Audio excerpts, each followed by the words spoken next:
Hello and welcome to Based on Facts, where fiction and superstition meet logic and scientific facts. Here on WELT 95.7 FM, broadcasting from the Allen County Public Library. I'm your host, Chris Rex, and today I'm joined by my wife, Uriah. Tonight we're going to be discussing whether blood is actually thicker than water.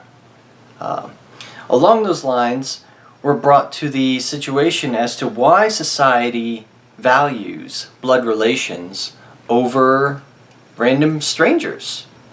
So we're going to be kind of analyzing that tonight and picking apart why or how we are brought to this conclusion that somehow our blood relatives are more important than any other person that we meet out on the street.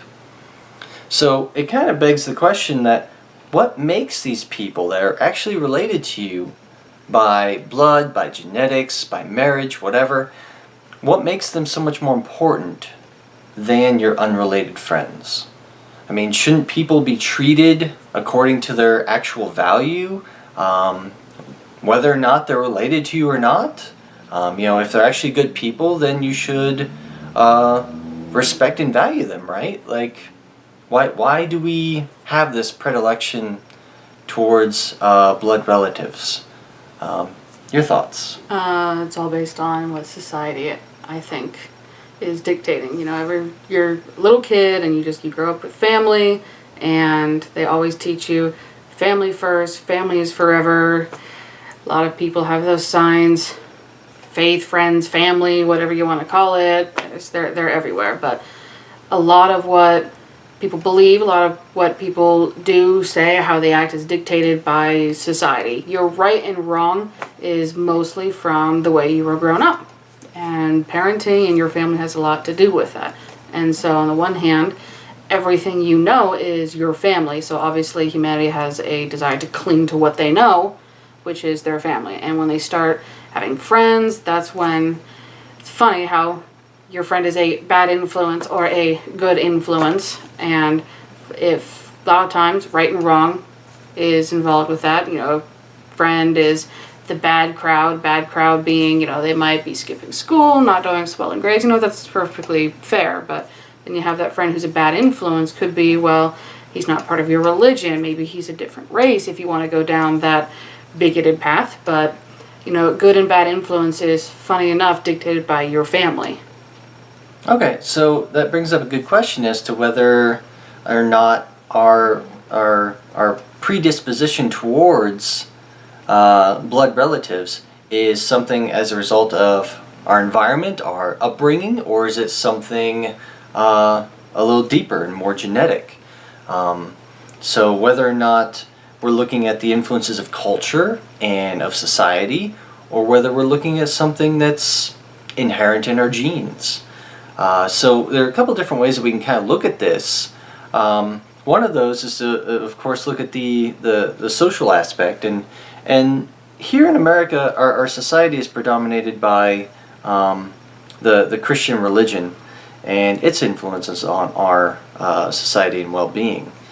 And so I wouldn't stop at Christian religion. I would stop at just religion in general, because it's not just Christian who really tend to stay together, say, if you're a Christian, you should marry somebody who is a Christian, or if you're Muslim, you should marry someone who's, they do try and keep you within the same faith. Jewish people, very much in the faith.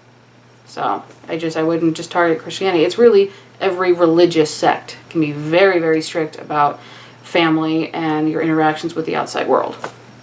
Okay, yeah. I definitely see that. I agree with that. I guess we could look at just as far as my example in the Christian Bible here. There is a clause in Ephesians 6 verse 2 that says that you are to honor your mother and father. This is actually a commandment of the Bible, and so clearly, at least as far as Christians are concerned, it is valued very, very highly to put your family members, your immediate family members in particular, in very high regard. To have a lot of respect for them, and definitely have some greater appreciation and level of forgiveness for them. So I mean, you think that that's kind of a common theme among religions then? Is that kind of what you're getting at? Yeah, definitely respect your elders. And, that idea, respecting your elders is really, really common in the South. And again, South was based on very, very strong religious beliefs. The entire young America, all based on very, very religious beliefs. We came here for freedom of religion, freedom from religion, and just, pursuit of life, liberty, and happiness, blah, blah, blah. So, yeah, I think it's funny how respect your elders, honor your mother and father. There is definitely a religious correlation to that phrase and that idea of thinking. There's really no, well, biologically, how would that work? I mean, obviously you do have a connection biologically to your parents, but, they raise you so that bond is there. Right, and we can just look at some other species in particular. If you think of certain species of birds in particular that imprint on the first thing that they see once they hatch out of the egg, they almost consider that particular being to be their mother, and then go on to follow that being, learn from that being as much as they can, and we don't tend to think of humans being along those same lines, but there is a phenomenon that humans do apply to as far as biology is concerned. And that is a word that is unfamiliar to most people, but in biology referred to it as altruism. And altruism is basically talking about this notion that the whole idea behind evolution and natural selection is that there are a set of genes that are better adapted to the environment, and that the environment selects for those better genes. As such, what we see an increase in the amount of those genes in the environment, provided those individuals that are selected upon actually go on then to reproduce, and thus increase the frequency of those genes in the environment. Once we see this, we realize that, hey, relatives, people that are closely related, you start having similar genes, and so you can start to see where people that are closely related would want to increase their own genes, not necessarily through their own activities, whether they reproduce or not, but sometimes it's advantageous to them to increase the reproductive capacity of somebody else that has some of their genes already. So whether it be, me defending my sister, who has a significant amount of genes that I do, and helping her reproduce in order to further her gene frequency, which in turn helps me become a more dominant, or helps some of my genes become more dominant in the population. That's really just kind of how natural selection works. And by going through this altruism, where I can put my life on the line and incur some kind of cost to my reproductive capacity by saving the life of somebody else or improving the lives of somebody else, then I can start shaping the future as far as still really having a net increase in the amount of genes that would come from me, but through the other people that are related to me. Okay, so you're touching on altruism. A lot of people don't know what altruism means, because I think a lot of times, like what you just stated, you've given it a much more scientific, what's the word I'm looking for? Definition? Context. Yeah, context. Definition in a more scientific context. Mm-hmm. So you're talking about altruism is about furthering your own genes. Yes. It's all about, these are my genes, I recognize my genes in somebody else, and I want me to do better, I want my genes to do better, she is a part of me, she's a part of my gene pool, let's make my gene pool better. You're really taking a lot of the fluff out of the definition, because it's a more science context. Right. And Right. altruism can be furthered in a more, I don't want to say, let's just say emotional context. Science has a real good way of taking the physical and what we see every day out of a lot of things, and in turn it makes people think, well, I'm just not this cold, calculating scientist who doesn't care. That's not the point. Because altruism on a more human, emotional level means having a desire to help somebody else, even though it doesn't have any immediate direct benefit to you. Essentially, it's having no real good reason to care about somebody, but you kind of do. And you can't really explain it. Some people call that the Holy Spirit. Some people say that's just part of our human instinct. We care. That's our feeling. So from the emotional side, altruism is pretty much its own biological sense of right and wrong that we have. And it starts from, biology and furthering our gene pool. If you want to go way back into, our primitive side that we don't really talk about because we don't really understand it generally. What we see and what we feel is the emotion and our impulses. But where do those impulses and feelings come from? Our actual biology, the way we're made up. That we have psychology to talk all about that weird stuff. But altruism from science, yes, it is furthering your genes, but it's also how we have the urge to do right and to be good and to be helpful and to care.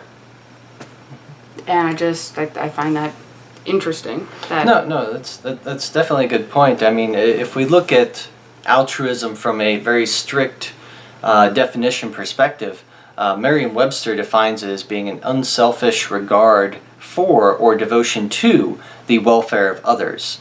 So that's where it can start to become very, very personal, as far as being like, hey, I'm caring for other people that are not myself and putting my life on the line for them in a way that could perhaps hinder my livelihood in some way.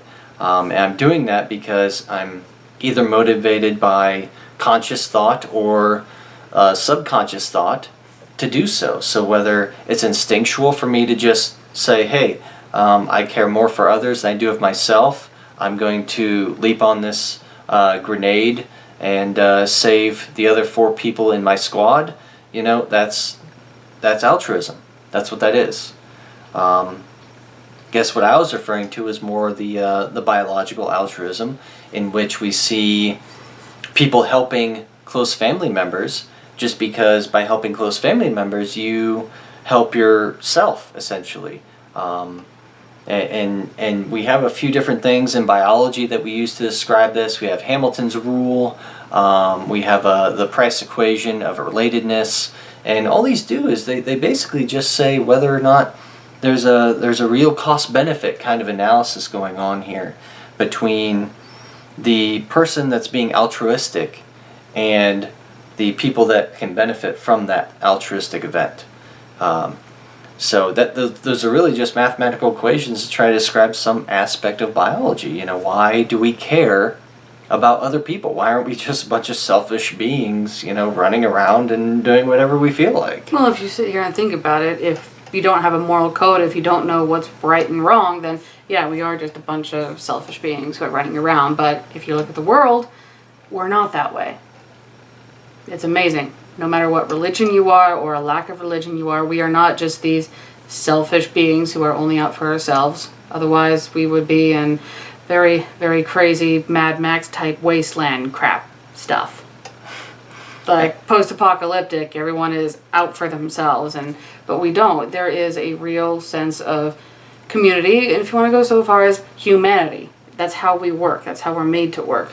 And altruism is a fundamental part of that, wanting to work together to benefit everyone as a whole. Even if one person has the desire to, well, I can't do this, and if I don't do this, everyone's going to benefit from it. So take one for the team here. Let's go ahead and proceed in this manner, even though it's not beneficial for me. It's going to help everyone. And why do we do this? Because we think, in the end, it's going to be beneficial for me. We hope in the end it's going to be beneficial for me. People say, well, it's karma. What comes around goes around. And then we bring in that idea that, altruism is wanting to help somebody, but you hope and you get some sort of fulfillment in not only their happiness, but in a little bit of maybe something good will happen to me. Maybe somebody will return the favor somehow, some way.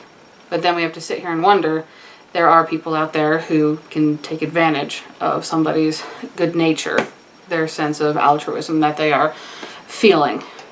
So that's when we start running into the issue of when is enough enough, and does this person really matter so much that you keep giving and giving and giving, but you're not really receiving? What's the equation? How much is enough? How much is too much? And when do you realize that you're not getting anything out of this relationship? When do you have to stop? And is it right to stop? Is it wrong to stop? Or should you just keep giving and giving and giving because it's the right thing to do? So altruism is great, giving to charities is great, helping others is great, but at what cost? Right. No, that's a great point as far as getting back to what I was saying about the cost benefit analysis. Definitely.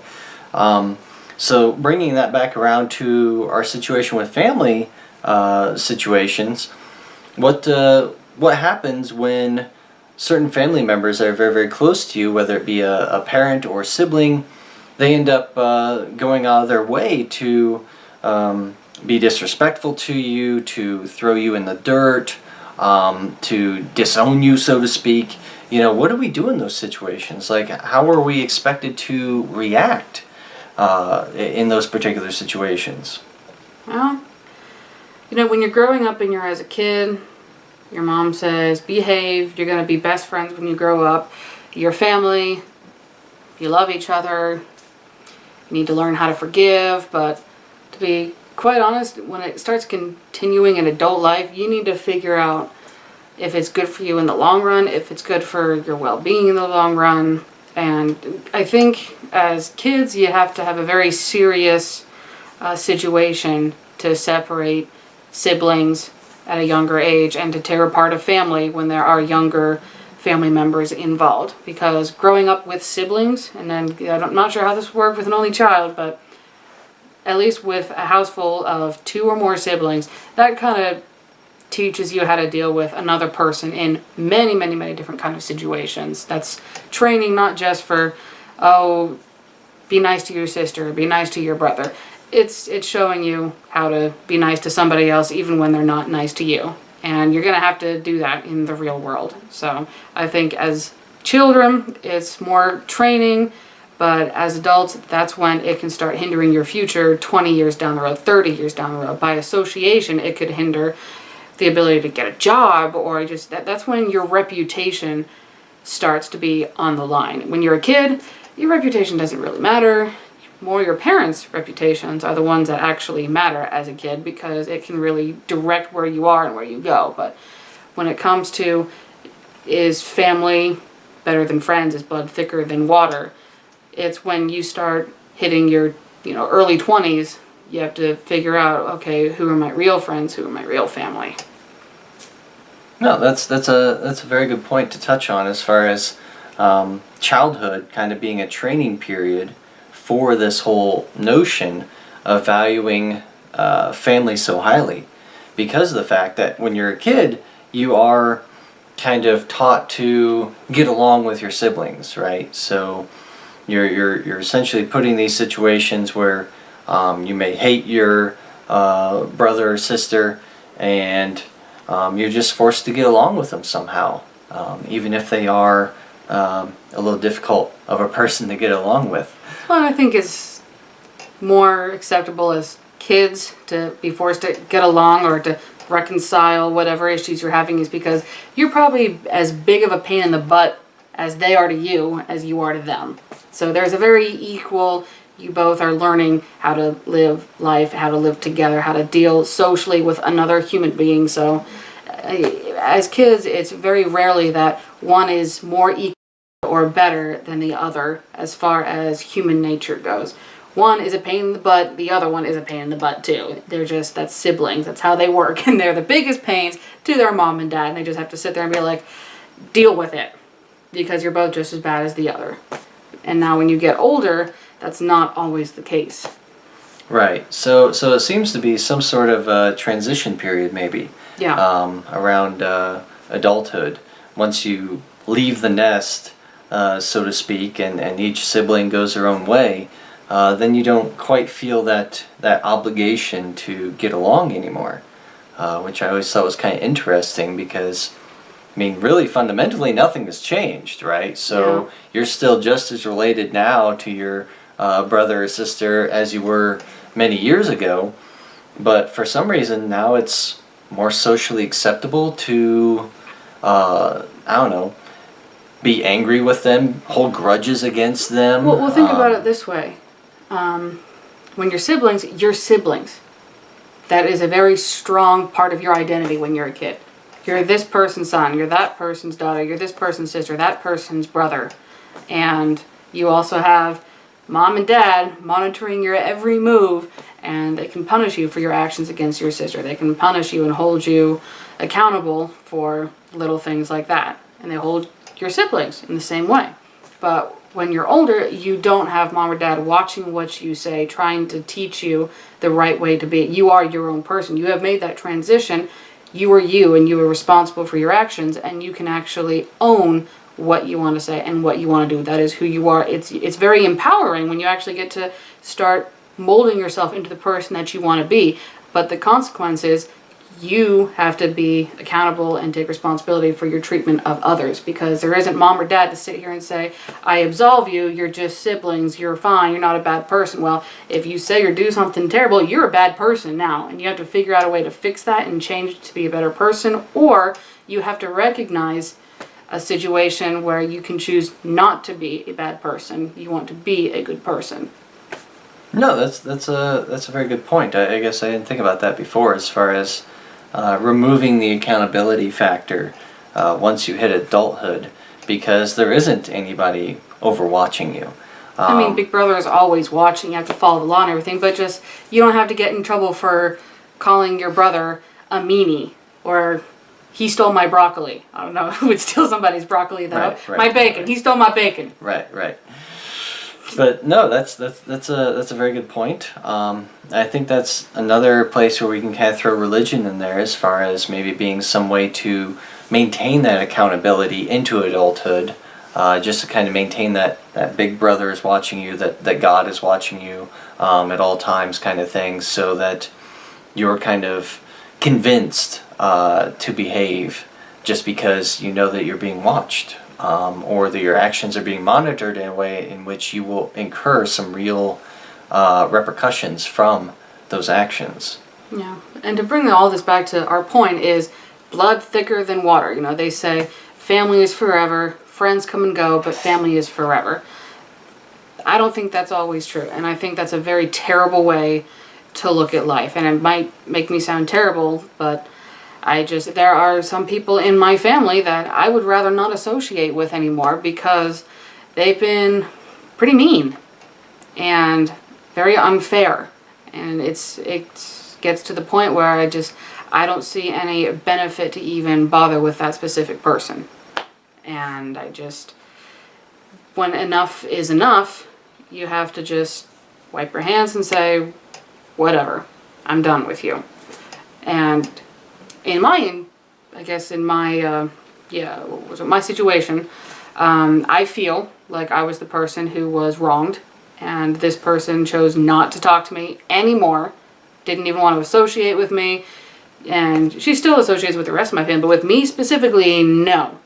And I've sat there and I've decided to just quit caring. I've stopped reaching out to her. I really don't, I don't try anymore.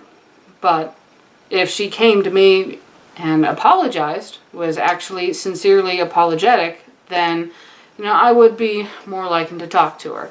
But until that happens, it might be, I don't know, is that very stubborn of me or prideful? Because I really have tried to reach out and be like, can we talk? What happened? Why have you just suddenly stopped talking to me? Right, I think the putting up of a wall kind of impedes any progress on either end by the person who put up the walls. So whether it be one person that's not willing to listen to an apology, or whether it's another person who's not willing to give an apology, or at least start communicating on some sort of respectable level, that's a breakdown in communication, and it's very difficult to remedy in those situations and repair that relationship that was there before. Well, I guess that's kind of a bad example because I am willing to reconcile because it's not like I have had this continuous issue with her. You know, she's actually been one of my favorite parts of my family. I've had a lot of great memories with her, but it's just suddenly boom. But I guess, yeah, I just have to stay open-minded. Terrible example. And that's the thing. Really I just, it makes me wonder how long people would hold a grudge against a family member versus how long people would hold a grudge versus a random stranger. Because from what I've seen, it seems to be that people are more forgiving and more readily or more easily forgive those that are related to them. As opposed to random other people that they've met down the line, whether they be friends or whatever. I've seen a definite preference towards being much more gracious towards those that are related to you. Well, and maybe this isn't such a terrible example. From my end, I feel like I was the one that was wronged, and I'm very open-minded to reconcile because it's not like she's this family member that's been a plague on my existence all my life. That's not the point. But let's turn around, and I'm going to, maybe try and put myself in her place, something that people don't often do, sadly, is she, in her head, believes that I took advantage of one of our family members that is a very kind, loving, and wonderful person, and she looks at me and probably thinks I'm an idiot because I won't admit I'm wrong. I don't even believe that what I did was wrong, when in her mind I did this wrongdoing, and I won't even admit to it, that I think it's okay. That probably infuriates her, and she just doesn't want to have anything to do with me because of that, because I'm not willing to see the error of my ways, and I can understand how that would be really, really frustrating. And she's put up that wall, even though I've come to her multiple times to try and deal with this. She just, no, she's done. And I guess looking at it from that perspective, that's really unfortunate. And I guess in that instance, we realize that maybe family isn't forever, because she has chosen to isolate one of her family members in favor of being included with everybody. But maybe people are very protective of their families.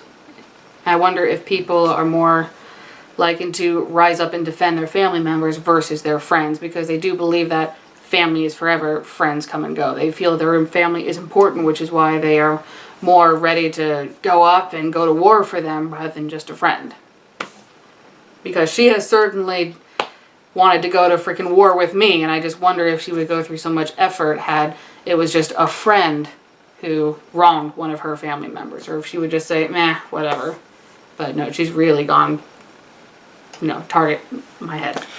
No, that's a good point. I didn't think about that one either. As far as family not only warranting more defensive posture, but also warranting a bit more aggressive posture, because I definitely know that I tend to get very angry very quickly at some of my family members in ways that I would never do to random people or friends.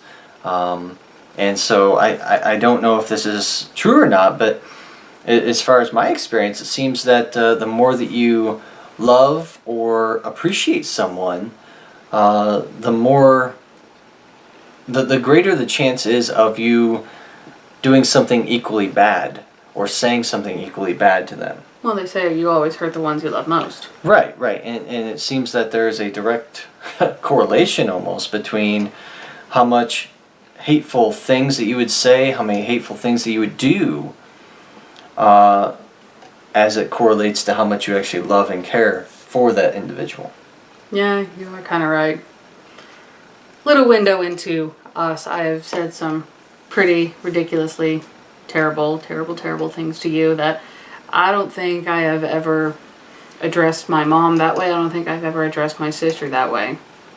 It's a little scary to think about. I really tore into you, getting really mad at you, and I've never ever spoken to anybody the way I've spoken to you.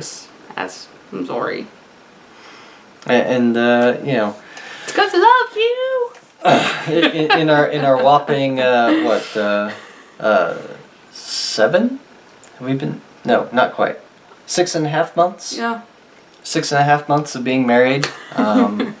We were together a significant time before that. Yeah, we were together for 6 years. 6 years before that, yeah. So, but even with that, it's definitely to the point where we realize how much our relationship plays into how much we simultaneously love and hate each other, which is kind of interesting. That was supposed to be a theme of our wedding, really. I hate you. I hate you, but I love you. Was actually supposed to be the theme, but we didn't think anybody would get it, except us and maybe some friends. Right. So it was a no-go for that kind of theme, so to speak. But marriage brings up an interesting thing. How we've come to discover the fact that a lot of people are more bonded to their family, and normally you see people rise up in very aggressive defense of their family, and we see people are also... I almost lost my train of thought. Hang on, I'm getting it back. They rise up in defense of their family, but they are also more aggressive towards their family. And I think that comes with just the level of comfort that they have. They've been through so much. They can take you at their worst. They can handle you at their best. But what happens when you want something that your family doesn't want? Because that's when you're really put in a situation, blood is thicker than water. Family is forever. Friends come and go. Well, then we understand that generally that's how people feel. But what happens when you find that rift between, I want this, but my family doesn't? Because that's when the decision really comes. Is family forever and friends come and go, or is your family worth it? So, marriage, for instance, right, are a little complicated. When we have a situation where marriage produces predominantly people from one side of the family, so to speak, and not the other side of the new family, that kind of brings in some issues as far as how much the other family didn't approve of the wedding. And there are so many instances in this world where, well, if your family doesn't like him, shouldn't that tell you something? Isn't that like a sign that he's probably not right for you? And what do you mean if you marry him, your whole family doesn't support him, doesn't support your marriage, and you're pretty much choosing him or your family? Isn't that something that you don't want to do? You shouldn't marry someone who would make you choose between him or your family. I hear that argument a lot, but the reality is your family is the one who's choosing not you over you, if that makes any sense. I know that sounds a little bit weird, but it's pretty much your family is the one who's making the choice, because they're one making the ultimatum. Well, it's either him or us. You can't have both. Well, whose fault is that? Is that mine or is it yours? Well, you have to make the choice between, you're the one who's making the ultimatum. I didn't say anything. I want to have you both. Why can't I have both? Well, he's just not right with you. We can't support this. Really? Really? You have to have some pretty good reasons to have a valid argument that way. Drugs, alcohol, maybe prison time, like I'm talking ridiculously obvious, not like wishy-washy bar fight and yet he got a murder charge. I don't know, whatever. Some pretty black and white stuff.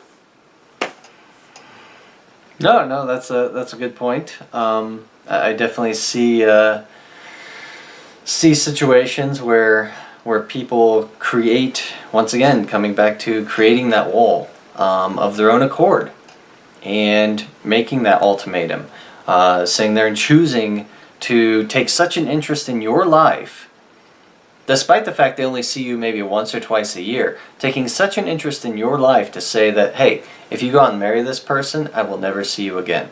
I will never have anything to do with you ever again. Or, he will never be welcome in my house. He will never be welcome at my table. And, he won't be together for, family affairs and events. That's not going to happen. I can't support that.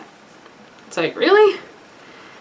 Because you're pretty much saying that my happiness doesn't fit into what you think makes me happy. And I think that's where it really gets frustrating, because Sure, there are plenty of times when there are women out there who are in very unhealthy, abusive relationships that really are tearing their lives apart.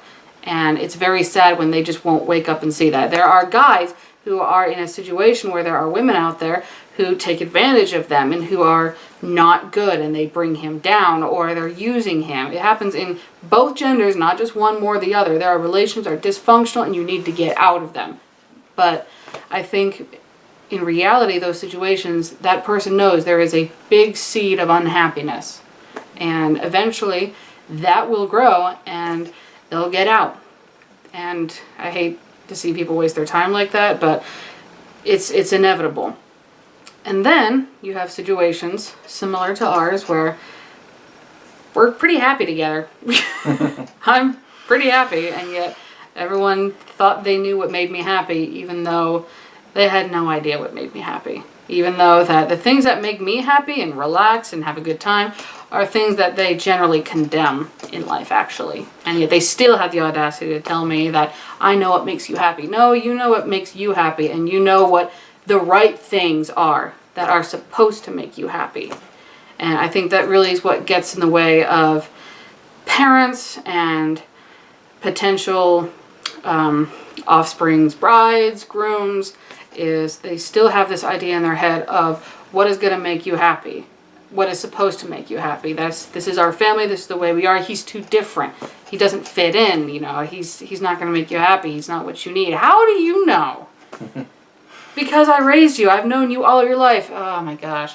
That argument freaking kills me, because yes, you raised me and you put me in your bubble of what you were, but when I move out, that bubble is way, way open, and suddenly the whole world is introducing themselves to me, and I am responding, and I will change. And yeah, I'm sorry, it doesn't matter. It doesn't matter how close relationship you have with your family. When you leave that nest, everything changes, and you change. And if you don't change, that's a problem. Because you should always be changing and growing and finding new things and finding what makes you happy as you, not what anybody else says, you. And nobody should sit here and say, well, I know you better than yourself. Well, a lot of times people feel that way, but really it's not. It's not. But that's the thing, is that, you know, you spend your whole upbringing, you know, from a newborn to age 18, you spend the whole time around your family. So your family has a pretty good idea of who, or has at least a decent idea of who you are by the time you leave that nest. Once you leave that nest, though, and go into the real world and start discovering yourself and discovering what you actually like outside of all those family influences, so to speak. Outside of that accountability. Yeah, outside of all that stuff, I mean, that just leaves it open to an infinite number of possibilities as far as what you end up deciding makes you most happy. And it's not always just leaving the nest. It happens in high school. Kids are exposed to all sorts of things. They go to events, they join clubs, and they are exposed to a lot of new things while their parents aren't there. And that's when we have the vision of, oh, I think that person's a bad influence on you. Maybe you shouldn't hang out with that person anymore, or, you know, whatever the reason. And then there are times when they don't catch on, or something new happens and they just look at you and they go, I don't even know you anymore. You're not my sweet little girl. You're not my sweet little boy anymore. You know, where did you go? What happened to you? How often has a parent said that? Really? Come on. A lot. Every single one of them. And it doesn't happen when you leave or graduate high school. It happens when you start having some time on your own with your friends. And that's how friends come in. You are constantly surrounded by your family, but then you have the outside world influence, and that influence is your friends. And that's when you are introduced to new things, new ways of thought, hobbies, new personal views on life, and how their decisions affected them and what it versus, well, you probably would have made a different decision in the same situation and it affected you this. Which outcome do you like better? Do you like their decision and how it came out better than the one you would have made and how it did come out? And then boom, you just learned a lesson that was not from your family, it was from your friends. And then I think that the more you surround your friends with the things that you like, that's why you tend to be friends with people you have in common. Even though if you have opposite views, you still have something in common. You have the something in common to have views on, whatever. But yeah, your friends start to become your family because you're valuing their views on life because they're more like your own than your family's. You're comparing their lives to your family's life, and you're finding that one more likable. You're pulling away from your family. And then you have two things that you really care about because you care about your family. That is your gene pool, if you want to take it back to biology. You know, you've had a lot of great times with your siblings, with your parents, birthdays, gifts, emotional, mental breakdowns, and, you know, fake hate. There's a lot of good that you're stuck to your family. They care about you. They nurture you. You don't forget that. It's very hard to just say, okay, you're my mom, screw you. You're my dad, screw you. You're my sister, screw you. You don't do that. It's really, really hard. You know, they've been there thick and thin.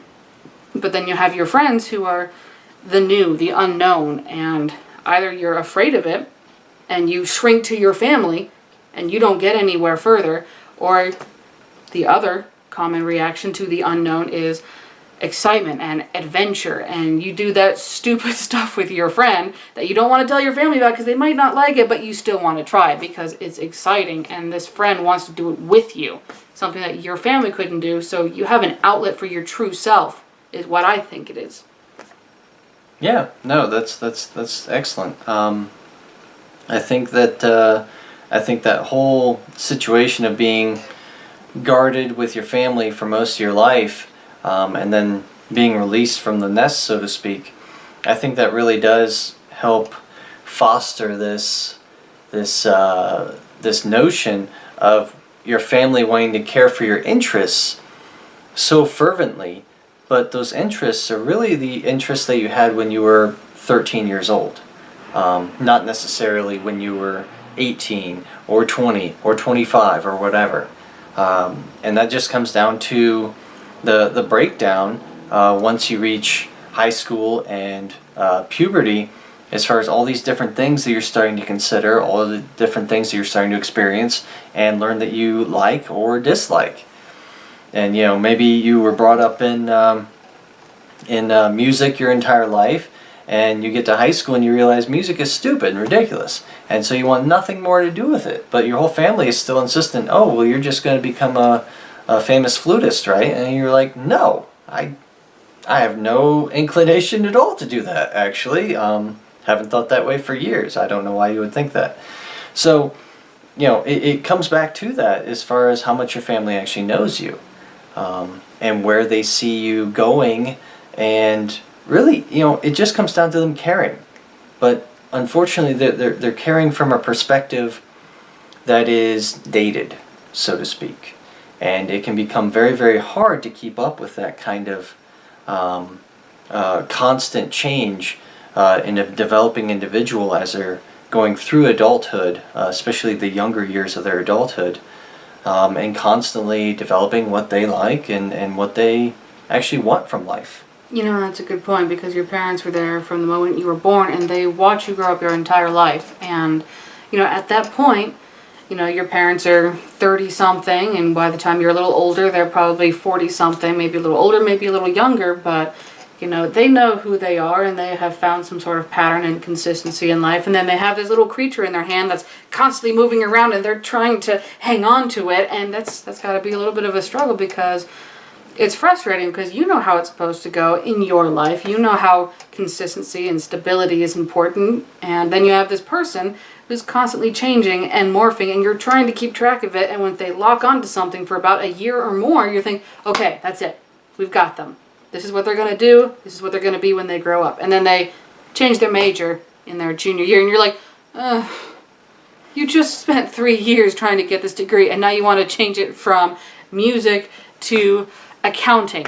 What? Why? Okay, fine. And that's the thing right there. That immediate acceptance, that immediate acknowledgement and acceptance, and be like, okay, I don't get it, but sure, let's try this. It's frustrating, but family... A good family, I think what a family really should be is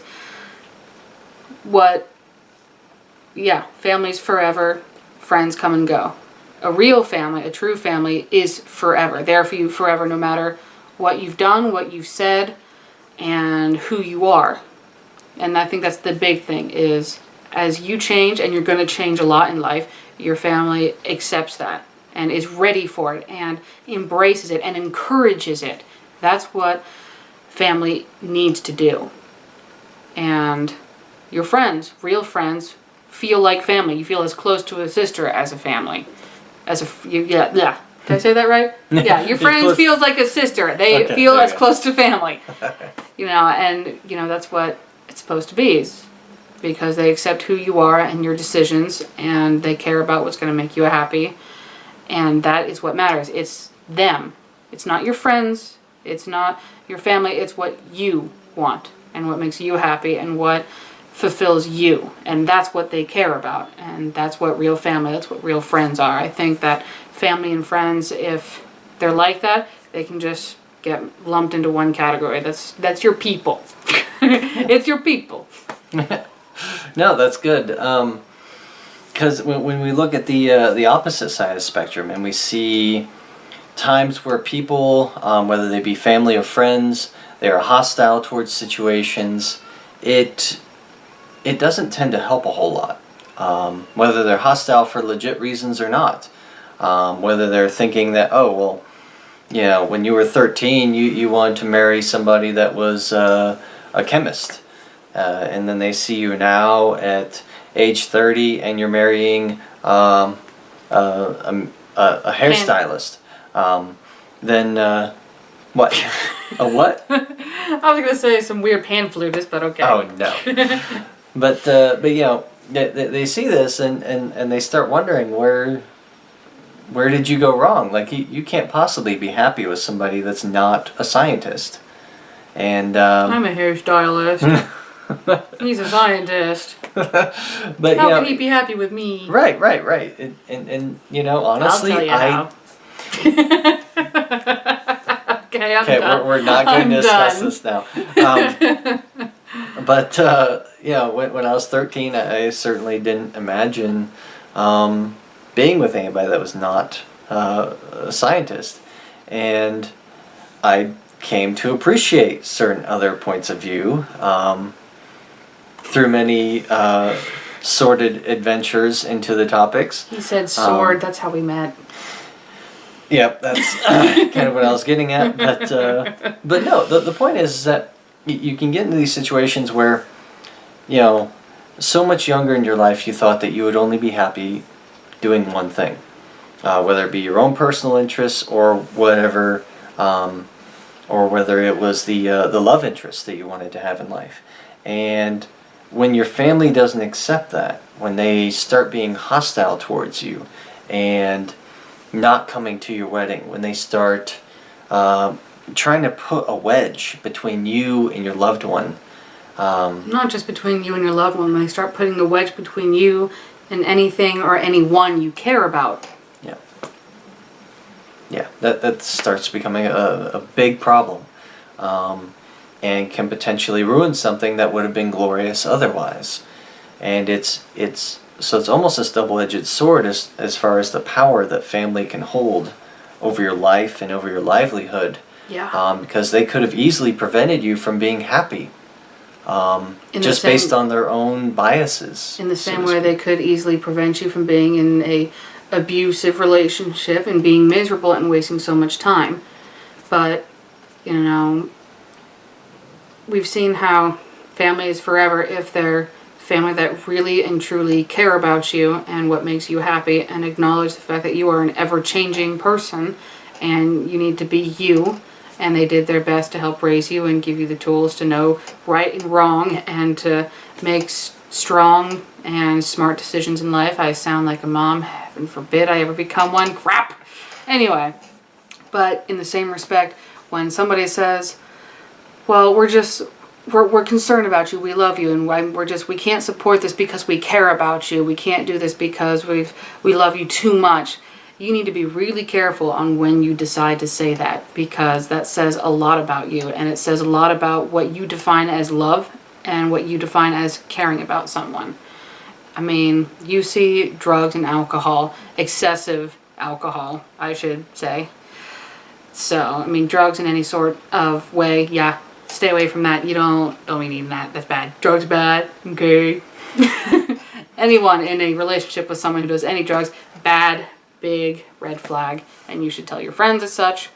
But, you know, if the guy wants to have a beer, or if a girl wants to have a beer during football, that's a completely different story. That is not a, oh my God, he's a heavy drinker, you need to leave him. You know, that's an instance where somebody who is in a family that is very anti-alcohol, but sees their son or daughter with someone who do have alcoholic drinks for events, special occasions, or just need a shot when they get home from work. You know, they'll look at that and they'll think, oh my gosh, that's an alcoholic. That's bad. That's not good for you. That's not who you are. Whoa, whoa, whoa, whoa. You need to stop right there. Because in that specific instance is my own. I blame this guy. Yeah, big.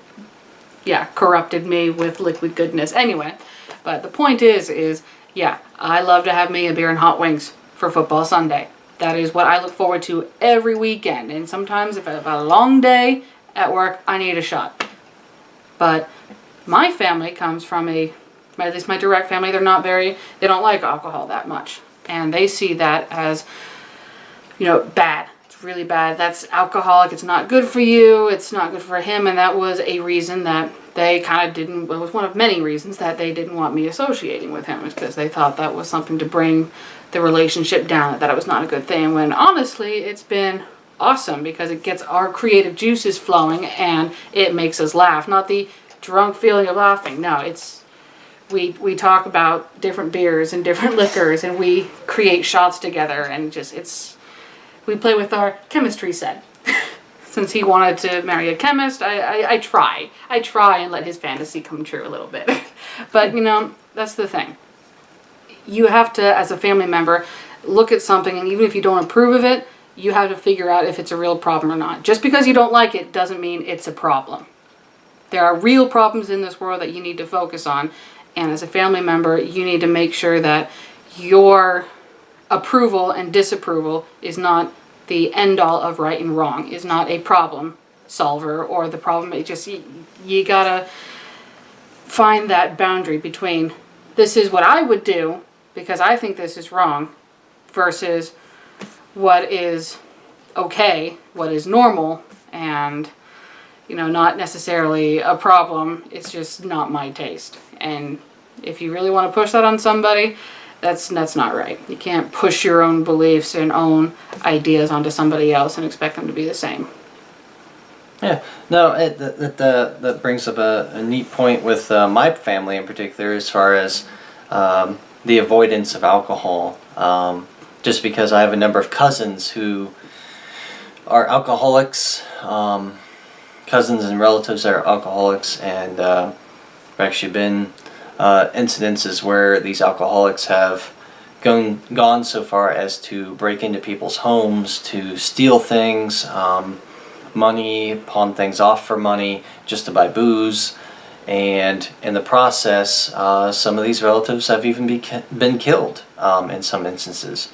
And so it definitely seems to, alcoholism anyway, has definitely seemed to have been a problem in my family, so it was always a very touchy subject in my family, as far as the people that imbibe in alcohol, because in some cases they would only see either somebody who's an alcoholic or somebody who doesn't partake in any amount of alcohol, and they really didn't see that there's kind of a spectrum in there between having a problem, a serious problem, and drinking in moderation, which is what we try to do.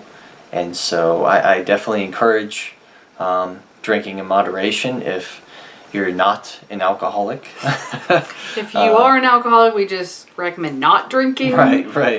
Because the problem with alcoholics is that once they have one drink, then they tend to have 50. Well, it's the phrase, you know, one is too many, a million's not enough. You'll all will understand that. Right. So, but you know, it's a really good point, because we have the family is forever, friends come and go, and that really applies if your family is a true family to you.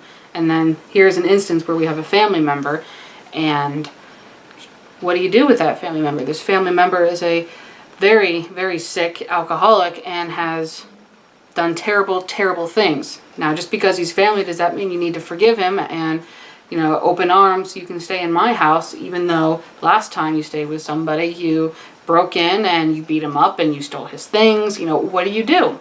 He's family, right? Family is forever. Friends come and go. So by that phrase, you need to do whatever you can for them. Well, I certainly wouldn't want anybody like that in my house or near my family. So family has a very strong responsibility, not only to be there for somebody else, but to maintain yourself in a conduct of wanting to be helped should you need help, and helping when you can help. There's a limit to everything that you can do. Just because you're family doesn't mean you can sit here and be like, oh, well, I'm broke, but you need $1 million, so I'm going to find a way to give you $1 million. You can't do that. I can't do that. Love to, but can't. And then there's the deal of, I become a raging alcoholic, and I'm going to sit here. I'm not thinking about my family. I'm not being a very good family member because all I want is alcohol, and I'm going to abuse my family to get it. So family is forever. Friends come and go. And I think that phrase applies is when your family member is acting like a family member. Well, and that's the thing, is whether or not that family member is kind of abusing their power. So family is forever, friends come and go. But that only applies when families are acting like real family, the ones who are looking out for your interests as young and as old, and who accept your ever-changing lifestyle, what makes you happy. And when somebody becomes an alcoholic and, hinders, harms, or gets in the way of another family member, they stop acting like family. You love somebody like family. They're like family. It's because they act like your family. And when you stop acting like family, I think that is when you need to be taken out of that equation, and that overall, oh, well, he's your brother, he's your sister, he's your uncle, you should forgive him, you should love him. It's like, no, because the second that he starts acting that way, he's not your brother, he's not your sister. That's not what you, not just were brought up, but that is not what you consider your family. And it's not just the way you were brought up, it's your friends that you've chosen to include in your life. They are your family too. So you have not only created this, you are not only raised to have this idea of family, you bring in your friends and their influence too. You have your own family. Everyone has an idea of what their family is. And it's a little different for everyone. Now you'll find groups, this is family. Italians, that's family. Family is getting together and eating around the table, whatever. That's family, and everyone has a little tweak on it. And when somebody stops acting like their idea of family, that's when they get pushed away. And that's when I think it's healthy to put that wall there. Even though it's hard, it has to be done. Because you have an alcoholic in the family, that wall needs to go up to protect yourself. But you need to wield that power very wisely and make sure it's a real problem, not just a inconvenience to you or a disagreement or a disapproval of you. It's a real problem for you, affecting everybody else and their lives and their well-being. That's a problem. And that's when the wall needs to go up to be a serious problem. And that's when I think, family is forever, but you need to cut off that friends come and go. I don't believe that.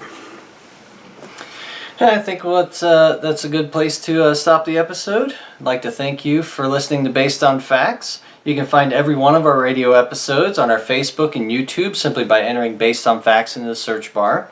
This is Chris Rex with my wife Uriah, and thank you for listening, and have a good one.